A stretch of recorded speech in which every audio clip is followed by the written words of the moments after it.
नमस्कार दोस्तों, स्वागत है आपका मेरे YouTube channel take info smart में। दोस्तों, आज हम लोग इस वीडियो के माध्यम से अध्ययन करेंगे रेलवे में प्रीवियस ईयर के रीजनिंग के आए हुए क्वेश्चन के बारे में। अभी मैं आपको पढ़ा रहा हूँ कोडिंग डिकोडिंग। टाइप 3 मैंने आपको पढ़ा दिया है और टाइप 4 आज हम लोग इस वीडियो में अध्ययन करेंगे।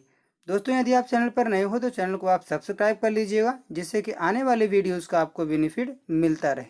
तो दोस्तों, आज हम लोग इस वीडियो में देखेंगे क्वेश्चन नंबर 138 से।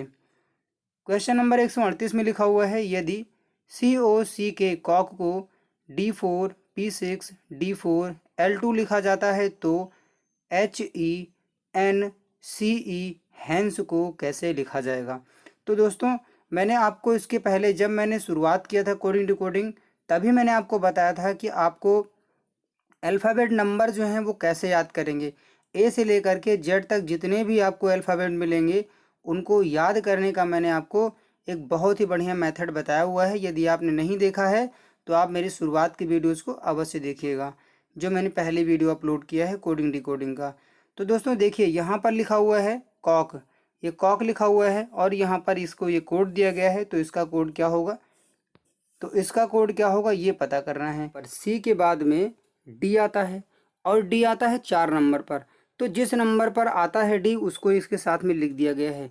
और वैसे ही देखिए, ओ के बाद में पी आता है, यहाँ पर पी है, और पी आता है 16 नंबर पर। तो इकाई का अंक यहाँ पर लिख दिया गया है 16। जिसे मान लीजिए 16 लिखा हुआ है तो इकाई दहाई, ऐसे आप पढ़ते होंगे तो ऐसे पढ़ा भी जाता है। तो देखिए, ये जो है इकाई का अंक है ना। तो इकाई का अंक देखिए यहाँ पर 6 लिख दिया गया है। यहाँ पर एक चीज़ ये समझ में आ गया है कि जो अल्फ़ाबेट डबल डिजिट में जा रहा है उसका इकाई का अंक लिखा जा रहा है। अर्थात जो अल्फ़ाबेट 2 नंबर में जा रहा है, जिस अल्फ़ाबेट का नंबर 2 अंकों में आ रहा है उसमें से 1 अंक लिखा जा रहा है, वो भी इकाई का अंक लिखा जा रहा है। तो देखिए यहाँ पर क्या है, अब देखिए ओ का भी हो गया। अब सी का देखिए, सी के बाद में डी आता है, देखो डी आ गया। और डी आने के बाद में क्या है, डी 4 नंबर पर आता है तो 4 यहाँ लिख दिया गया। 4 सिंगल आता है इसीलिए 4 लिख दिया गया है। अब देखिए, के के बाद में एल आता है, एल आता है 12 नंबर पर। और 12 को कैसे लिखा जाएगा, ऐसे लिखा जाएगा और इकाई अंक होगा 2, तो यहाँ पर 2 लिख दिया गया है। तो सेम यही मेथड हमको अप्लाई करना है हैंस में।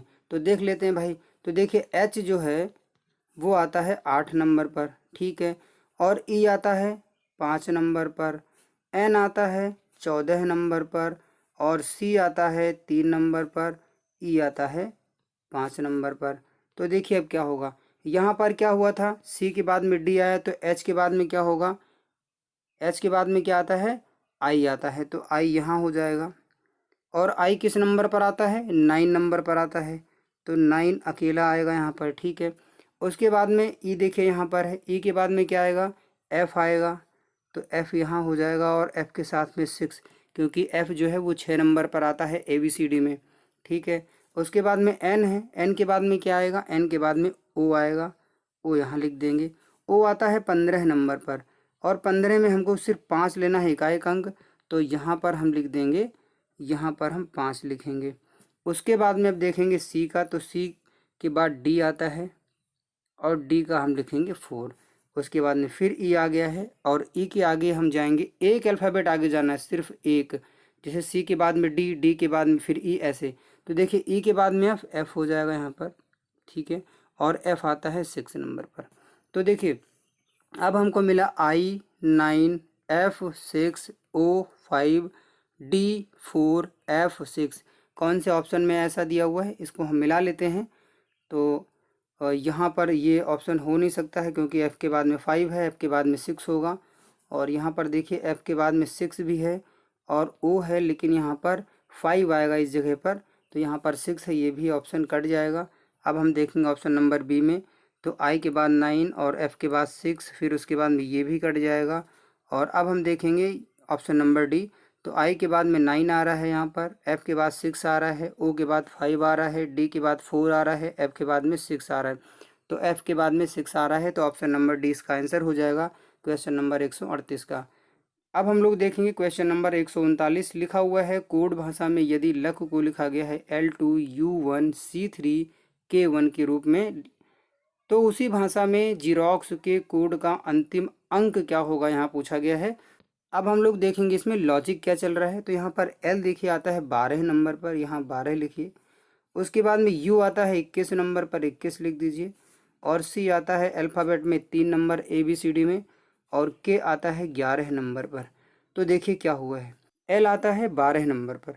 तो अब क्या करना है, एल को ऐसे ही लिख देना है, यहाँ पर एल लिख दीजिए और एल का ये इकाई वाला अंक इसके साथ में लिख दीजिए।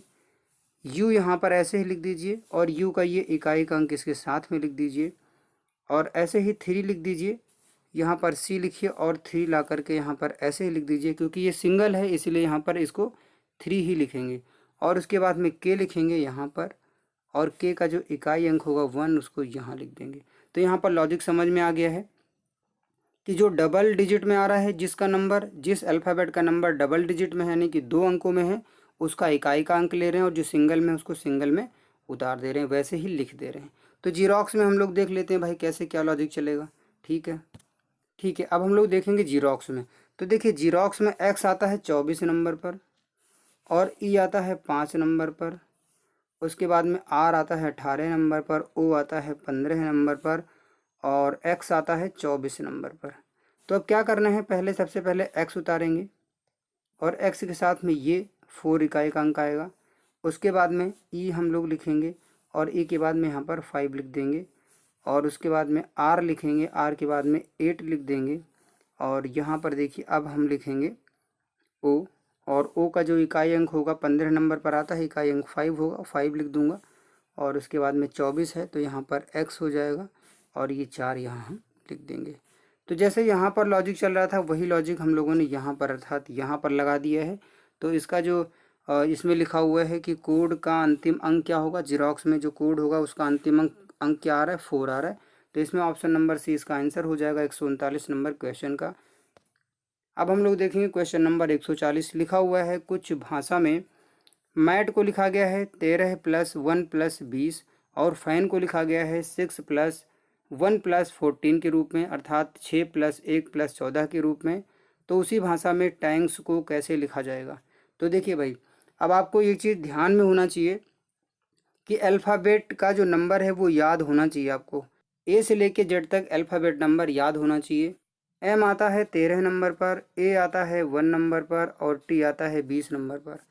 एफ आता है 6 नंबर पर, और ए आता है 1 नंबर पर, एन आता है 14 नंबर पर। ठीक है, ये आपको समझ में आ गया होगा। तो उसी कोड भाषा में लिखना है टैंक को। तो देखिए टैंक में क्या करना है, सबसे पहले टी का देखना है। टी आता है 20 नंबर पर, तो 20 लिखेंगे, प्लस लगाएंगे। उसके बाद में ए आता है 1 नंबर पर, फिर एन आता है 14 नंबर पर, और फिर के आता है 11 नंबर पर, और फिर एस आता है 19 नंबर पर। तो यहाँ पर एक चीज़ समझ में आ गया होगा कि कैसे कोड हमको लिखना है। मैंने जैसे कोड लिखना था मैंने वैसे ही लिख दिया है। अब हम मिलाएंगे ऑप्शन। तो देखिए यहाँ पर 1 आ रहा है, तो यहाँ पर 11 है, ये कट जाएगा, और यहाँ पर 14 है, ये भी कट जाएगा। ऑप्शन नंबर सी इसका आंसर हो जाएगा 140 नंबर क्वेश्चन का। नेक्स्ट क्वेश्चन है 141 नंबर। तो देखिए यहाँ पर लिखा है यदि ARC को लिखा गया ये कोड और HIT को लिखा गया है ये कोड, तो इसका कोड आपको देखना है कि क्या कोड होगा। तो देख लीजिए भाई, देखिए यहाँ पर चेयर लिखा हुआ है, तो यहाँ पर सी है, तो यहाँ सी का कोड होगा स्टार। ठीक है, स्टार देख लेता हूँ। उसके बाद में क्या लिखा हुआ है, स्टार के बाद में देखेंगे तो एच यहाँ पर लिखा हुआ है, एच यहाँ है, एच का कोड होगा हैज़, तो हैज़ भी देख लेंगे। उसके बाद में ए है, तो ए का कोड है, ये सब मैंने बना दिया। उसके बाद में लिखा हुआ है कि यहाँ पर आई का कोड, तो आई का यहाँ बीच में है, बीच में देखिए यहाँ पर एंड हो गया। और उसके बाद में देखेंगे अब आर का कोड, आर का कोड देखेंगे तो आर यहाँ बीच में है और यहाँ पर @ है, तो @ हो जाएगा ये। इसमें जो आंसर होगा वो हम लोग मिलाते हैं कौन से ऑप्शन में है, तो स्टार इसमें है, हैज़ भी है, और यहाँ पर ये, तो ऑप्शन नंबर सी इसका आंसर हो जाएगा 141 नंबर क्वेश्चन का। तो दोस्तों आज बस इस वीडियो में 4 टाइप्स के जो क्वेश्चन थे वो इतने ही थे। अब इसके बाद में हम लोग शुरुआत करेंगे नेक्स्ट वीडियो में जो आएगी क्लासिफिकेशन। और अभी हम लोग इसमें देखेंगे एक कोड जो कि ये आपके लिए भी बहुत ज़रूरी है, आपको ध्यान देना है। यकीन और उम्मीद लक्ष्य को आसान नहीं बल्कि संभव बनाते हैं। इस चीज़ को आपको हमेशा याद रखना है कि आप यकीन रखिए कि आपका एग्ज़ाम होगा और आप उम्मीद, जिसे आप धैर्य, पेशेंस के नाम से जानते हो, उसको बना के रखिए और अपने पढ़ाई को ब्रेक नहीं दीजिएगा। आप पढ़ते रहिए। लक्ष्य को आसान नहीं बल्कि संभव बनाते हैं ये दो चीज़ें। यहाँ पर ये जो दो चीज़ें लिखी हुई हैं, इस समय इसकी आपको बहुत ज़रूरत है और ये चीज़ आपको भूलना नहीं है। चाहे आप ग्रुप डी का एग्ज़ाम देने वाले हो, चाहे एनटीपीसी का देने वाले हो 7th फेज़ का, या आप एसएससी की तैयारी कर रहे हो, कोई भी एग्ज़ाम हो, आपको यकीन करना है कि एग्ज़ाम आपका होगा होगा और होगा। और आपको ये भी उम्मीद बना के रखना है, धैर्य बना के रखना है कि आपको पढ़ाई नहीं छोड़नी है, आपका एग्ज़ाम होगा। ठीक है, आपको पढ़ाई पे ब्रेक नहीं लगाना है। तो बस दोस्तों, आज इस वीडियो में इतना ही। उम्मीद करता हूँ वीडियो आपको पसंद आया होगा। वीडियो को लाइक करिएगा, शेयर करिएगा, चैनल को सब्सक्राइब करिएगा और बने रहिएगा मेरे YouTube channel take info smart के साथ। तो आज इस वीडियो में दीजिए मुझे इजाज़त। मिलता हूँ मैं आपको नेक्स्ट वीडियो में नेक्स्ट कंटेंट के साथ। तब तक के लिए नमस्कार, धन्यवाद।